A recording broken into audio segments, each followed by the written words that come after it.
Today's review is Whiplash. This is a 2014 film written and directed by Damien Chazelle, starring Miles Teller and, of course, J.K. Simmons in his Oscar-winning role, his fantastic, amazing, monumental, terrifying role, which won him Best Supporting Actor last year.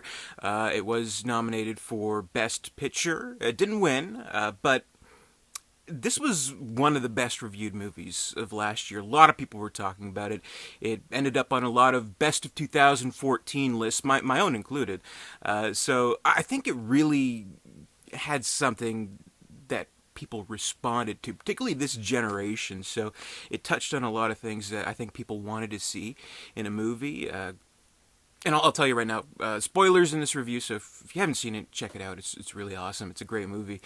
But when going into this movie, you're probably going to, come out with it or go into it with one of two mindsets. One kind of being for this generation with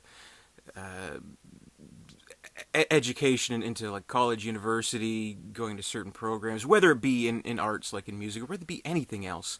It is so competitive and in such a dog-eat-dog world that kids are going to become warped in trying to become the very best and trying to be at the top of their programs, to have successful careers, successful lives, to find some kind of meaning or something like that.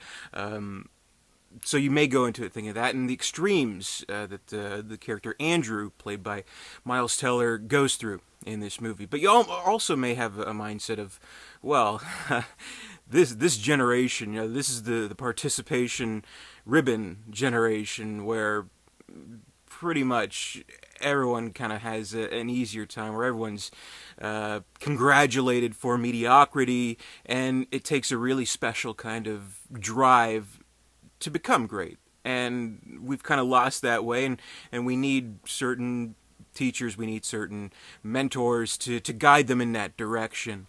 And I think kind of ultimately what this movie tries to do is try to get you to look at both those mindsets, because it is of two minds about that.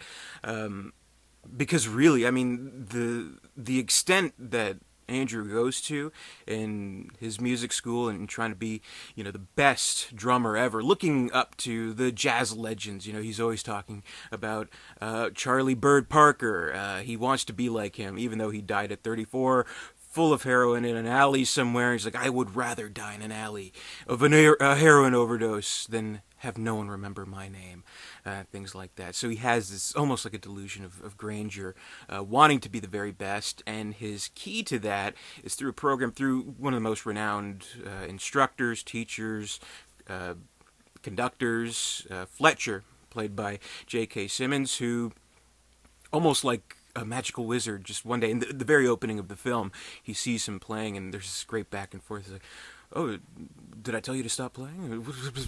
Whatever. But he kind of invites him to go into his class, and that's kind of the key. That's what can make everything kind of work out, and that's how he can start his path to be the very, very best. Fletcher's methods are a little unorthodox, I guess you could say.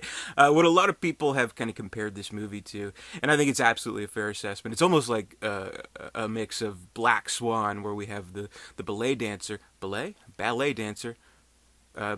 striving for perfection and kind of like losing her mind in doing so, but also kind of a mix of Full Metal Jacket, where we have this instructor who is just like a mad barking dog and completely down everyone's throats, and so intense and so terrifying, but so entrancing. I mean, that's the thing about J.K. Simmons' performance. Like, every second he's on screen, he owns the movie. This really is, I mean, this is his movie. I mean, there's no doubt about it. An Oscar well-deserved, an obvious Oscar win for him. So he's great, and just like kind of torturing these kids, and almost like playing this like psychological mind game with Andrew, where in one scene he's kind of like buddy-buddying with him, and meanwhile he's just kind of like picking for information. Like, he finds out, his mom left, and his dad's kind of a failed author, things like that. His dad is played by Paul Reiser, by the way, really good in his role. A very small role, but it was great to see Paul Reiser, even though I still get mad because I know he's Burke from Aliens, and just seeing him pisses me off. Anyway, he's like picking at him for information, and he uses it against him to like psychologically torture him.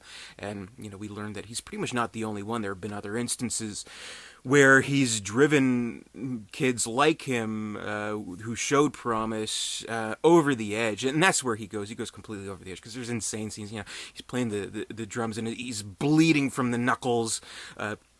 He has to go to the performance, but he, forgets the sheet music. He goes into the car, gets into a fucking car accident. He's all like bloodied up, and he's on stage and he's like drops the stick. He's like, "What the fuck, kid?" So, I mean, he goes to absolute extremes where you think, this kid is insane. So, I mean, maybe that's a third mindset that you may take from the movie where, actually, this kid is insane, I don't know what's going on here, but, there's that drive, there's that strive for greatness, which is both kind of an endearing thing, but also kind of a disconcerting thing, especially, when we see how extreme it's gone.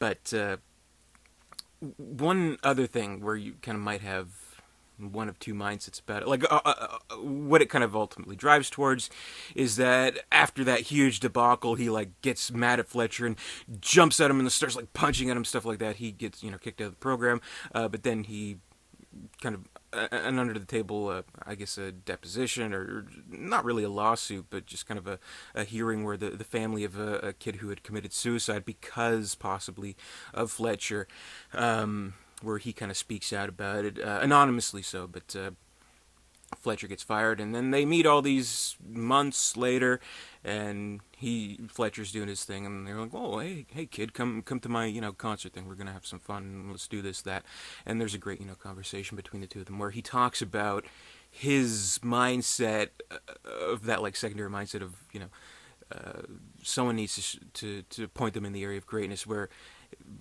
if the two most damaging words to an artist are "good job." So, I mean, he truly believes that. But, like, one of two things you can kind of think about this character is he just this asshole? Is he, like, really kind of like the antagonist of the movie, and Andrew kind of succeeds in spite of him?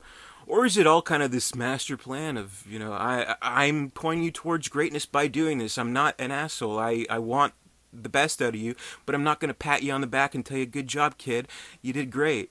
No. So I do think it's the latter, though, especially with that last scene where, that is such a crucial scene where right before the show starts, he comes up to him, "What do you think, I'm fucking stupid? I know it was you who spoke out against me.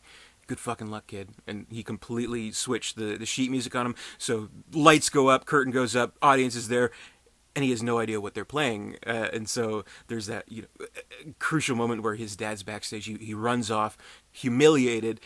His father's give him a hug. So there's one area he can go to where, what, your father, your parent will love you no matter what.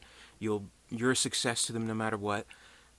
Or you can go out there and you can fucking show him what you're made of. And he decides to go out there, and that's like the triumphant moment of the movie where everything stops short. It's like magic on screen where we see these two characters, Fletcher the instructor and Andrew the drummer, where they're just making magic, and there's like this like connection between the two of them, which is just so intense, and it's such a great moment. That's why everyone, when it came out, said this is one of the best endings of a movie. It's amazing, and you just get caught up in the amazing music too. That's another thing. I mean, the music itself, it's legitimate.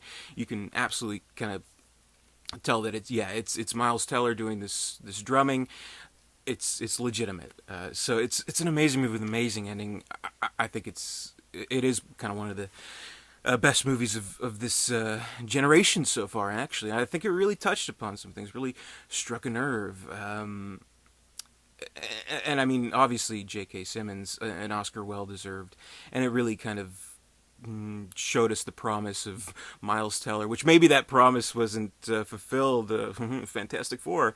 Wow, that's disappointing, because he's really good in the movie, but you kind of wonder where his career is going now. Like, you kind of even wonder, like, were they on, like, set, like, him and J.K. Simmons, were they, like, talking, or Miles went to him, like, I have the script for Fantastic Four. You did the Spider-Man movies, right? Do you think I should be Mr. Fantastic? J.K. Simmons probably like, "Oh, well, yeah, let's ask Tobey Maguire, see how his career's going. Beep, beep, beep.